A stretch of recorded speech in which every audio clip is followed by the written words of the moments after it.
pagi, Pak. Oke, bismillahirrahmanirrahim. Assalamualaikum warahmatullahi wabarakatuh. Waalaikumsalam warahmatullahi wabarakatuh. Baik, sebelum kita mulai pelajaran pada hari ini, alangkah lebih baiknya jika kita berdoa terlebih dahulu. Silahkan untuk ketua muridnya untuk memimpin berdoa. Baik anak-anak, hari ini ada yang tidak hadir? Alhamdulillah hadir semua, Pak. Alhamdulillah kalau begitu. Semoga kita semua selalu diberikan kesehatan oleh Allah agar bisa terus menuntut ilmu di dalam kelas yang kita banggakan ini. Ya Pak, amin. Baik anak-anak, jadi pada pertemuan kali ini kita akan mempelajari tentang pola bilangan. Nah, dengan mempelajari pola bilangan ini, kita dapat menghargai dan menghayati segala keteraturan yang ada di sekitar kita, karena segala keteraturan ini itu adalah hasil karya cipta dari Tuhan Yang Maha Esa. Nah, baik anak-anak, sekarang perhatikan, ini Bapak memegang apa? Daun. Nah, apakah kalian tahu mengapa daun ini bisa berbentuk seperti ini? Tidak. Nah, kita misalkan ya, daun ini memiliki lebar, misalnya ini dari ujung yang di atas ini, misalnya memiliki lebarnya 1 cm. Nah, lalu ke sininya 2 cm, ke sininya 3 cm, dan ini yang paling lebar ini 5 cm. Jika kita gambarkan dalam whiteboard,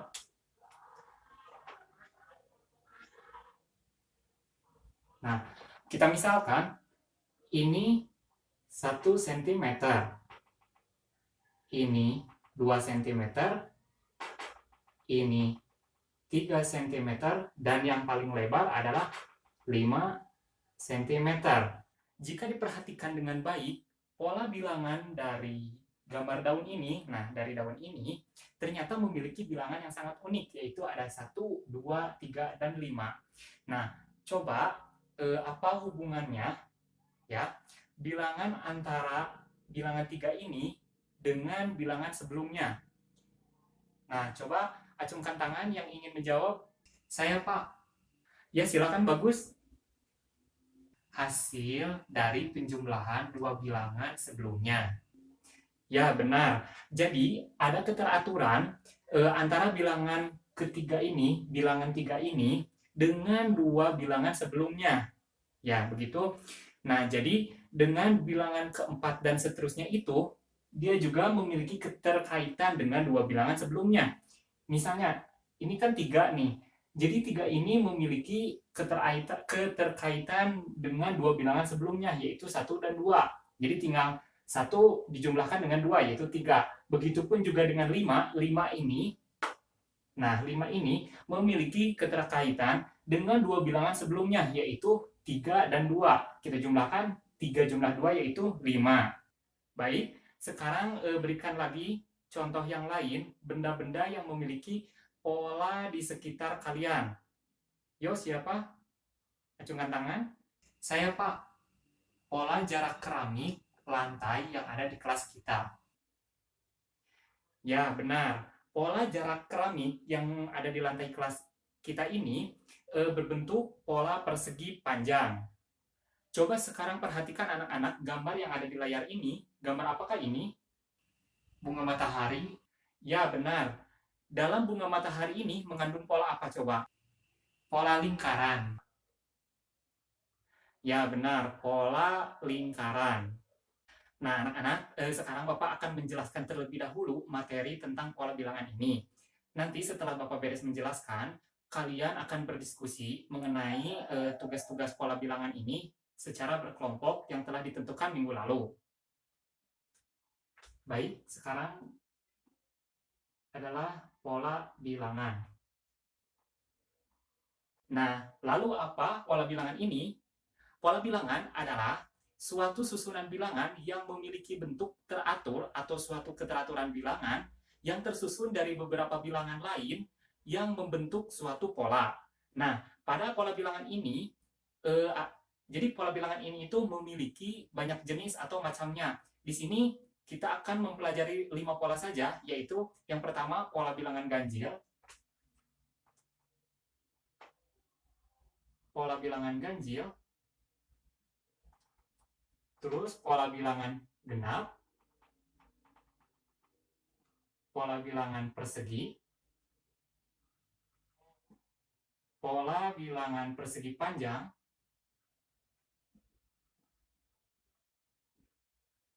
dan pola bilangan segitiga. Nah, anak-anak, untuk yang pertama yaitu ada pola bilangan ganjil.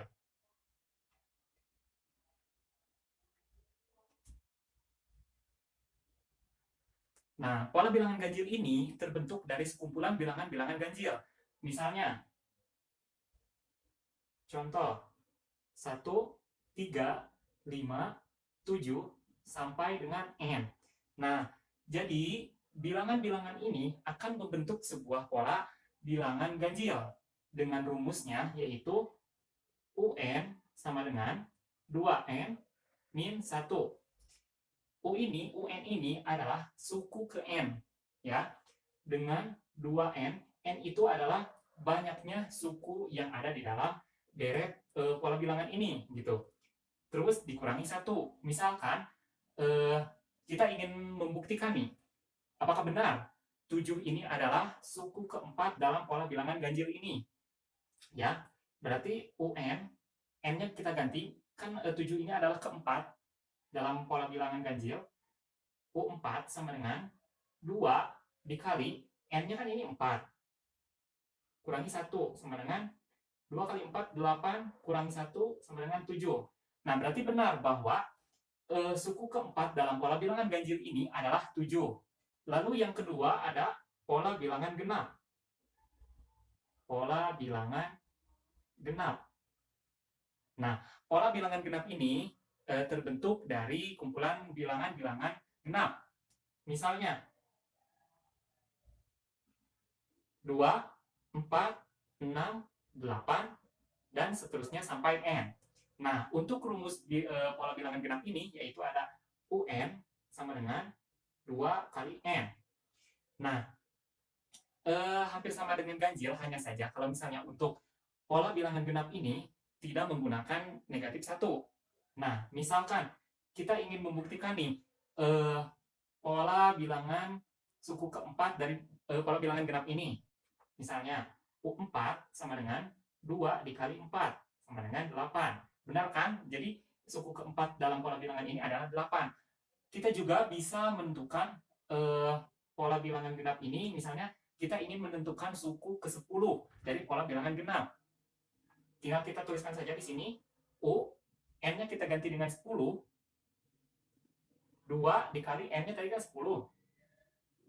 Dan 2 kali 10 yaitu 20. Nah, jika kita urutkan atau jika kita tuliskan, sebutkan dalam pola bilangan genap ini, nanti kita juga akan mengetahui bahwa deretan dari bilangan ini ketika di suku ke-10 itu ada bilangan 20. Nah, untuk yang ketiga yaitu ada pola bilangan persegi. Kita hapus dulu yang ini. Pola bilangan persegi. Pola bilangan persegi.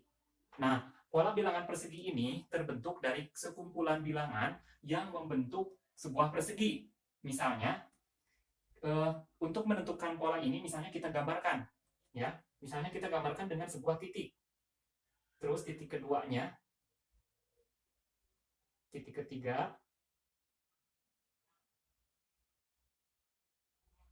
titik keempat, maksud saya suku keempatnya.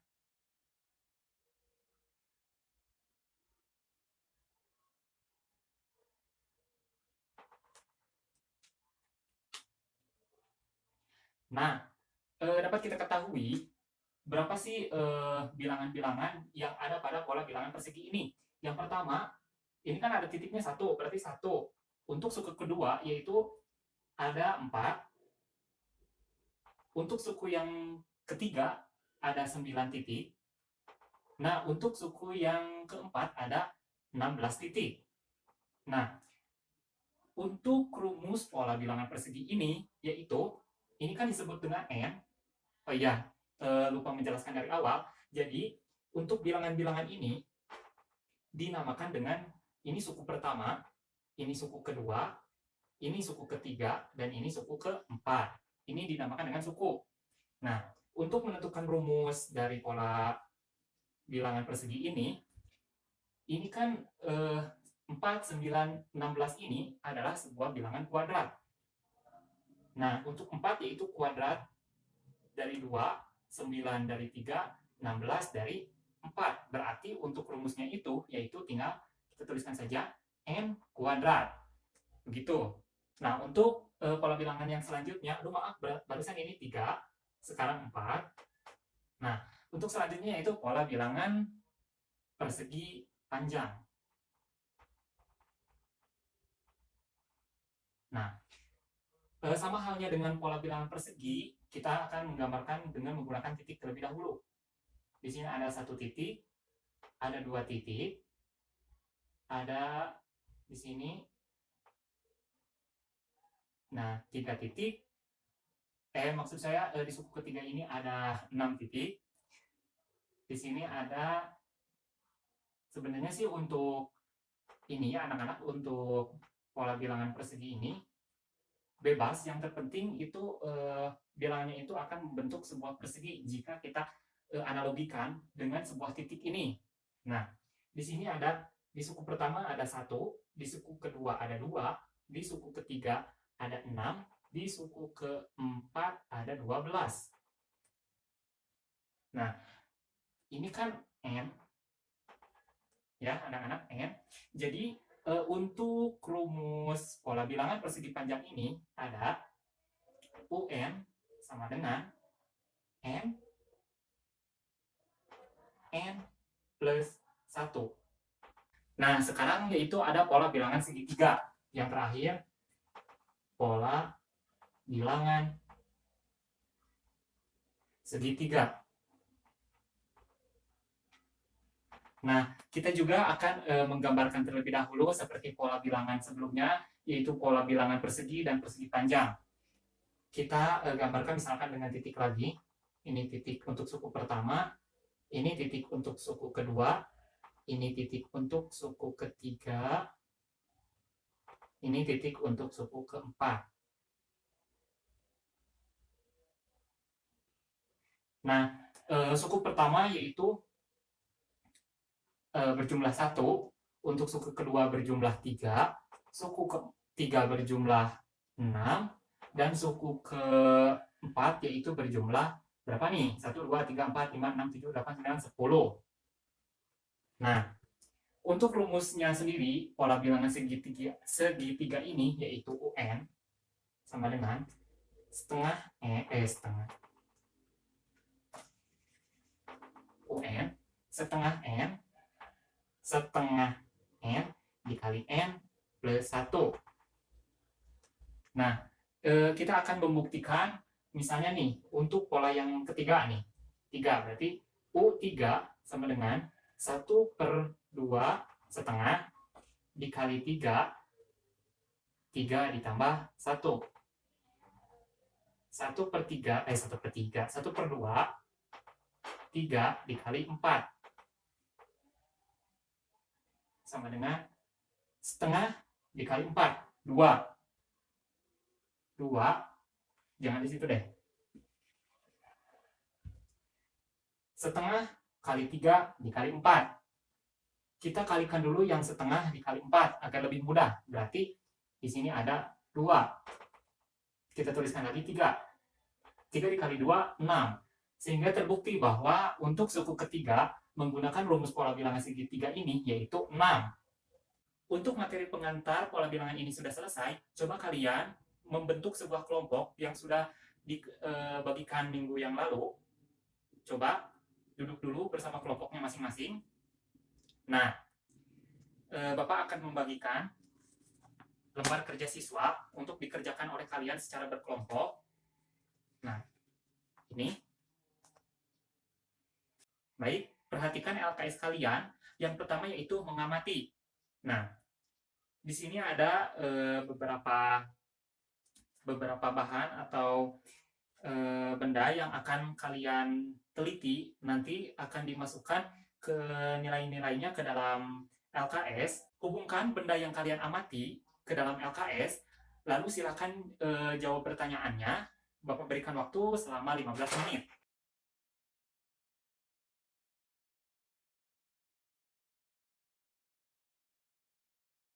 Apakah ada masalah dengan pekerjaannya? Ada, Pak. Apa? Jadi, kami ini kesulitan dalam pola bilangan persegi. Nah, jika harus menggunakan media yang lebih banyak, Pak, gimana caranya kalau misalnya medianya sedikit gitu, atau bahkan tidak menggunakan media? Baik, anak-anak, coba perhatikan dulu. Di sini ada teman kalian yang ingin bertanya, bagaimana cara menentukan pola bilangan persegi jika tidak dibantu dengan sebuah media. Nah, tadi kan Bapak sudah menjelaskan bahwa untuk menentukan pola bilangan ini tidak hanya bisa dibantu dengan media, dengan cara kita menggambar juga itu bisa. Kita misalkan pola yang pertama yaitu perseginya 1. Untuk pola yang kedua ada 4. Untuk pola yang ketiga itu ada 9. Nah, baik, perhatikan. Pola kedua ini ada berapa kotak? Ya, ini ada 4. Untuk pola yang ketiga ini ada berapa kotak? Ya, 9. Pola bilangan ini akan terbentuk dari kuadrat-kuadrat dari suku-suku yang ada pada pola bilangan ini. Ini suku pertama dikuadratkan sama dengan 1. Sama dengan 1. Ini pola yang kedua. Pola kedua dikuadratkan sama dengan 4. Untuk pola yang ketiga dikuadratkan 9. Untuk pola keempat dan seterusnya sama, itu juga dikuadratkan sehingga akan menghasilkan sebuah pola bilangan persegi. Sudah selesai mengerjakannya? Coba Bapak lihat dulu.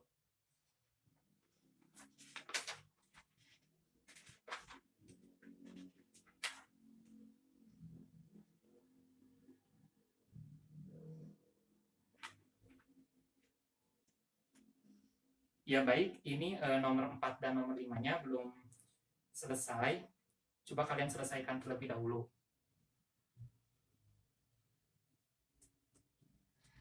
Baik anak-anak, karena waktunya sudah habis, silahkan untuk dikumpulkan. Hari ini kita telah mempelajari pola bilangan. Coba sebutkan kembali contoh benda atau kejadian yang memiliki pola. Contoh yang lain yaitu ada Candi Borobudur, sarang lebah. Kan sarang lebah itu memiliki pola segi 6.